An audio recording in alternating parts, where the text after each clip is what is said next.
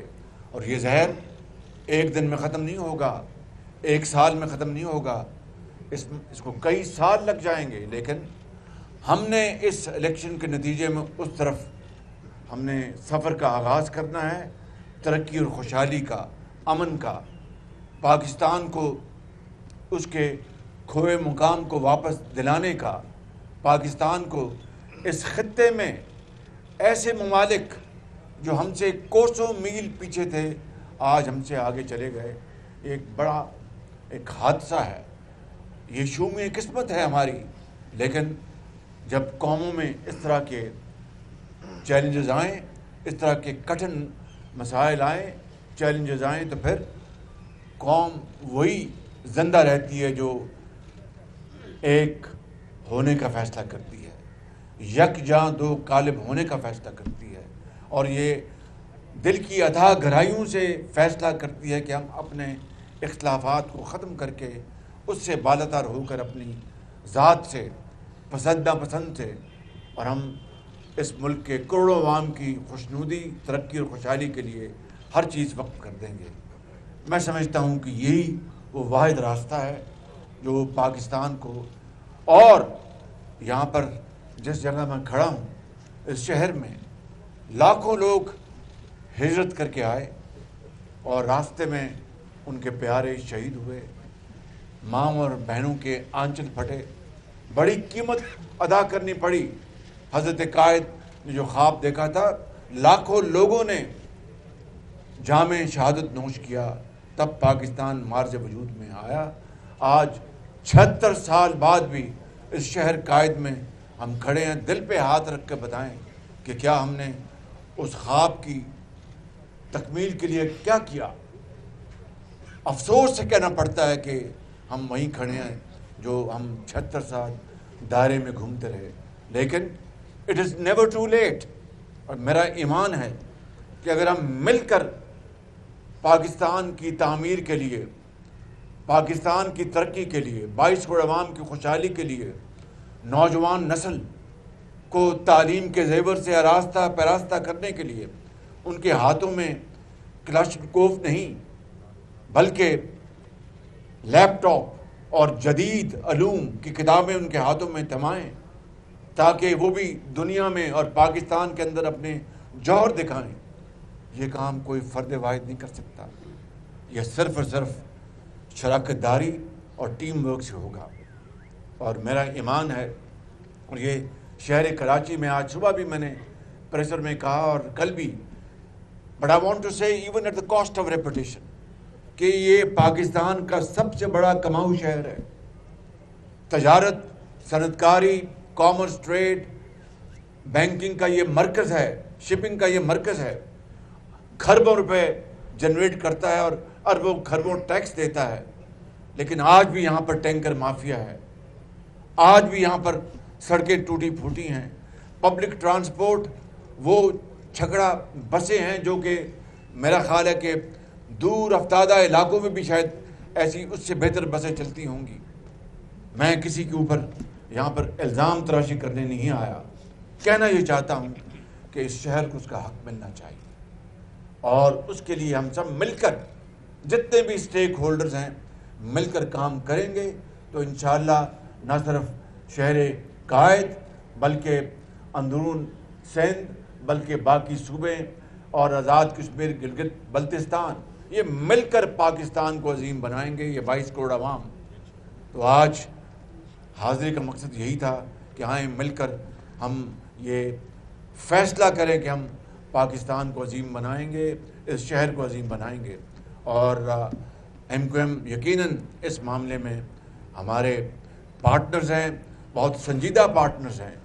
اور جب میں نے بات عرض کر دی کہ جب 16 مہینے مجھے ملے تو مزید اعتماد حاصل کیا، اور میں سمجھتا ہوں کہ اسی رشتے کو ہم آگے لے کر چلیں گے، اور یقیناً مجھے امید ہے کہ یہ الیکشن کے نتیجے میں پاکستان کی قسمت بدلے گی، اس شہر کی قسمت بدلے گی، مگر یہ کام مل کر ہوگا۔ It's a team work, no one person can handle these challenges alone. It has to be team work, it has to be through untiring efforts. آپ سب کا بہت بہت شکریہ، آپ کی بہت مہربانی۔ سوال آپ سے یہ ہے، ایک منٹ باری باری کریں۔ شہباز صاحب یہ بتائیے گا کہ مریم جو ہے وہ بڑی خطرناک جو ہے معاشی مشکلات کا شکار ہے، تو معاملات قومی حکومت سے حل ہو سکتے ہیں؟ دیکھیے، یہ جو عوام کا جو مینڈیٹ ہے، یہ اسی کے تابع سارے معاملات طے ہوں گے۔ عوام جس طرح کا مینڈیٹ دیں گے اسی طریقے سے نظام حکومت کو چلایا جائے گا۔ سوال آپ یہ تھا کہ 2018 میں ایک شخص آیا تھا جس کے لیے نون لیگ کا موقف یہ تھا کہ وہ لاڈلا ہے، اور آج پھر وہی تاثر جو ہے وہ میاں صاحب کے بارے میں کہا جا رہا ہے، نون لیگ کا موقف کیا ہے اس پر؟ مجھے بتائیے کہ لاڈلا وہ ہوتا ہے جس کو اس کے سامنے اس کی بیٹی کو گرفتار کیا جائے؟ لاڈلا وہ ہوتا ہے جس کو جو 3 دفعہ وزیر اعظم بنا اس کو ہتھکڑیاں لگا کر اس کو اپنا پوری دنیا کے سامنے رسوا کیا جائے؟ لاڈلا وہ ہوتا ہے کہ جس نے تنخواہ نہ لی ہو اور بلیک ڈکشنری کے ذریعے بلیک ڈے کے طور پر وہ دن منایا جائے گا جب نواز شریف کو سزا دی گئی؟ لاڈلا وہ ہوتا ہے جس کو دن رات ایک ٹرائل کورٹ میں 100 دن اپنی بیٹی کے ساتھ وہاں پر حاضری دینی پڑی، اور ہفتے کا دن بھی شامل، اور رات کے 8 بج جائیں۔ لاڈلا وہ ہوتا ہے جو عدالتی حکم کے باوجود بھی عدالت میں پیش نہ ہو اور اس کو کہا جائے ویلکم سر، اور کیا good morning, good to see you and good luck, وہ ہوتا ہے لاڈلا۔ میاں صاحب یہ بتا دیں، آپ نے اس شہر کو حقوق دلانے کی بات کی، آپ مسلم لیگ نون کے بارے میں یہ تاثر ہے کہ جب بھی الیکشنز آتے ہیں تو نون لیگ کو کراچی یاد آ جاتا ہے، تو اس بارے کو آپ کیسے، اب پھر الیکشن کا ماحول ہے، پھر نون لیگ کراچی میں آ گئی؟ بھائی میرا خیال ہے کہ آپ 16 مہینے کا جو عرصہ بھول گئے۔ میں کراچی میں رہتا تھا، اور کہاں رہتا تھا میں؟ کئی دفعہ اس زمانے میں یہاں پر آیا، ایک دفعہ نہیں کئی مرتبہ بطور وزیر اعظم۔ خدا را ذرا حقائق سامنے رکھ کر بات کریں۔ بہت شکریہ۔